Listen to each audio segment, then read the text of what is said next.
السلام عليكم ورحمة الله تعالى وبركاته. الحمد لله رب اشرح لي صدري ويسر لي أمري واحلل عقدة من لساني يفقهوا قولي. يا رب بالمصطفى بلغ مقاصدنا واغفر لنا ما مضى يا واسع الكرم وعلى أمة سيدنا محمد صلى الله عليه وسلم. ഏറ്റവും ബഹുമാനം നിറഞ്ഞ മുഅ്മിനീങ്ങളെ, നാം എല്ലാവരും റമദാൻ മാസത്തിലെ രണ്ടാമത്തെ പത്തുകളിലൂടെയാണ് കടന്നു പോയിക്കൊണ്ടിരിക്കുന്നത്. അല്ലാഹു സുബ്ഹാനഹു വ തആല നമ്മെ കാത്തുരക്ഷിക്കുമാറാവട്ടെ. നാം എല്ലാവരും മരണപ്പെട്ടു പോകുമ്പോൾ കബറെന്ന വീട്ടിലേക്ക് എത്തുമ്പോൾ ചിതലും പുഴുക്കൾ താവളം പെരുത്തുണ്ടതേ, സന്തോഷമാണവകൾക്കു നാം ചെയ്യുന്നതേ.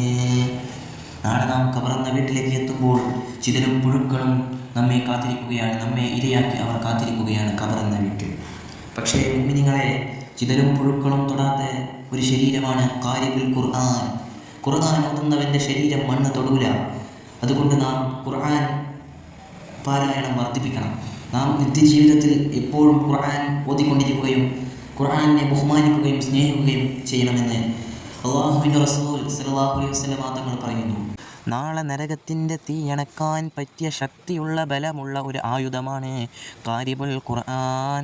ഖുർആൻ ഓതുന്നയാൾ നരകത്തിൻ്റെ തീയണക്കാൻ പറ്റുമെന്ന് ത്വഹാ റസൂലുള്ളാഹി സ്വല്ലല്ലാഹു അലൈഹി വസല്ലം തങ്ങൾ പറയുന്നു. അപ്പോൾ മുഅ്മിനീങ്ങളെ, നാം എല്ലാവരും ഈ പുണ്യമാക്കപ്പെട്ട റമദാൻ മാസത്തിൽ ഖുർആൻ ഓതൽ വർദ്ധിപ്പിക്കുകയും ഖുർആനെ അധികമായി സ്നേഹിക്കുകയും ചെയ്യണമെന്ന് അല്ലാഹു സുബ്ഹാനഹു വ തആല നമുക്ക് ഖുർആനെ സ്നേഹിക്കാനും ഓതാനും തൗഫീഖ് നൽകുമാറാവട്ടെ. ആമീൻ. അസ്സലാമു അലൈക്കും വറഹ്മത്തുള്ളാഹി തആല വബറകാതുഹു.